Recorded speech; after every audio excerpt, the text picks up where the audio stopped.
layouts, and I am back with another video, sketch number 2 for the sketches for the 6x6 paper pad, and this is the one-page sketch. Now this particular sketch calls for a couple of photos, obviously on a 1-page, and I'm going to expand it to a 2-page. I am using the Simple Stories collection, their Easter collection from last year. Still loving it, still getting lots of uses out of it, and I am just loving the way that these layouts turn out. Now, the paper on the left-hand side calls for 2 6x6 pieces of paper, and I could have used a different piece of paper than the egg paper, but I really thought that that egg paper was cute.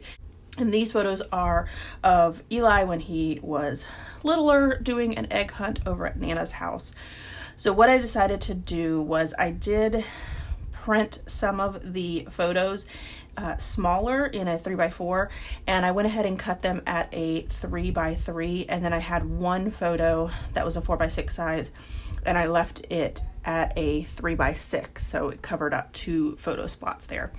And then over on the right hand side, I'm going to add a grid style with 2 photos. Right now it has 3 photos, but I am going to take one of those photos out, just simply because I felt like I had too many photos and I really wanted a little bit more embellishment. And this gave me the opportunity to go ahead and put my title there for Easter egg hunt. Now, I did pick up the new colors from Tim Holtz. Scrapbook.com has the new 4 latest colors in the smaller ones, which is the ones that I like. So I went ahead and distressed all the edges with the new speckled egg color, and it works perfectly for this particular collection. What I decided to do was take the one-page sketch, and a part of this class, Allison provides a ton of different inspirations in regards to how you can change it up with different photos, make it into a 2-page layout, and sometimes the layouts sketches that she provides works perfectly. I've been able to manipulate some of the sketches so that it makes my layouts work with the photos that I have. So this is one where I manipulated not only the one-page sketch that she provided, but also the variations to get this in, and I just love the way that it came out. So I have 2 full 4x6 photos on this layout, and then also 8 other smaller photos, some of them being the 3x3, one being 3x4, and one being 3x6. And I love the fact that I was able to get that many photos on this particular layout. I do go ahead and back the photo on the left-hand side, the photo of Eli with his little stuffed animal and all of his eggs that he found in the backyard at Nana's house, on that yellow polka dotted paper, just because it seemed like it was getting lost with the eggs and the wood grain, and then also that plaid paper. I went ahead and added a 1/4-inch strip to what would be the 6x6 pieces of paper there. It does call for the 1/4-inch strip on the sketch itself, and it also calls for some stitching, which I will add in just a minute. And then I decide to add a journaling card.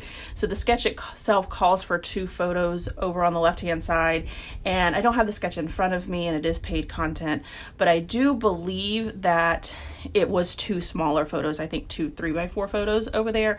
Of course, I went ahead and made a larger photo with my 4x6 and then just added that 3x4 card, and I'm going to add my journaling to it. You did see Eli poke his little hands in there for a few moments, and while he was in the room, I decided to get some details from him about this particular event. Now, this was before he moved in with me, so I didn't have the advantage of being at this actual event, but I definitely want to make sure that I scrapbook it. So when I was talking to him, I just got some of those details that I thought he would want to include in it. So this is where I go ahead and pull out my stitching templates, and on the left hand side I do a cross stitch, so just a couple X's, and I do have a template for that, but it is pretty simple to recreate that without a template. And then on the right hand side I just went ahead and did a back stitch straight down, just because there was so much going on with the photos and the paper that I didn't want to add that much detail to it. I also love that golden yellow color. It really pops against all of these kind of pastel colors. I have been trying to use more washi tape just simply because, like I said in another video, I have the washi tape that came with this collection, so I've been trying to use it up. And so I did go ahead and add 2 pieces of washi tape to that cluster where the journaling is going to be. And then over on the left hand side, I was trying to build up that far right hand side of the cluster there, and I just didn't like the way that it looks. So those clouds and that sun come off, and what I end up deciding to add over there is a chipboard piece of a little bunny head, and I think that that works perfectly.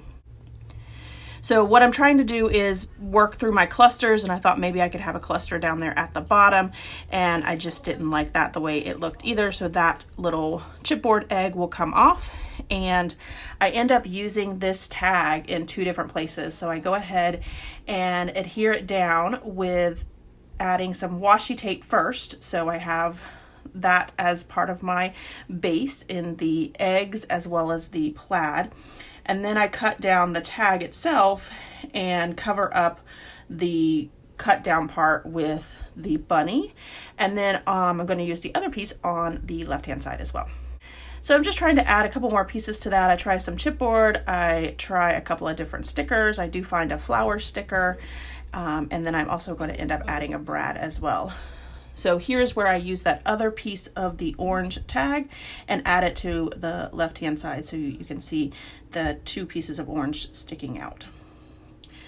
I am trying to use up some of those word stickers because I am loving word stickers right now, just little word phrases. So on the right hand side I add extravaganza with EGG as the part of it, so bringing in that eggs. And then on the left hand side I go ahead and add so very cute in that little pink tag. I decided that I was going to add my 3rd cluster, and I don't really have a triangle, I have more of a diagonal, and I'm okay with that. Because it still brings your eyes into the photos that are in the center of the paper. So what I decided to do was use some of the washi tape, but I went ahead and put it on white cardstock so it stood out a little bit more. I do have the plaid underneath it, and it's right on the photo, so it does kind of blend in a little bit. And then I added that chipboard egg and another word phrase that says happy day to that cluster there. So a part of having the collection, I love having the ability to have the chipboard pieces, the stickers, the washi tape, the brads, all of it, because it gives so much different texture in each one of the cluster pieces. So I do go ahead and add a brad to each one of the clusters, 2 little small dot brads, and then up there in the right hand side I do add a pink brad there with a Easter egg on it as well. So once I got everything down, I felt like I was missing something on the layout. So what I decided to do was go ahead and cut off a 1/2 inch strip on either side, and then add the same floral paper that I added to the left hand side of the layout. So once I get this down, what you can see is that when I flip it over, I will have a white cardstock that goes all the way to the floral piece. I do use some of the washi tape to make sure that that piece is secure, just because it's only a smaller piece on that edge. Then I did feel like there was something again missing, so I went ahead and added another strip, a 1/4 inch strip in the plaid, and added that to it, so I have the 2 borders on the right hand side. Then I felt like I was missing something on the left hand side.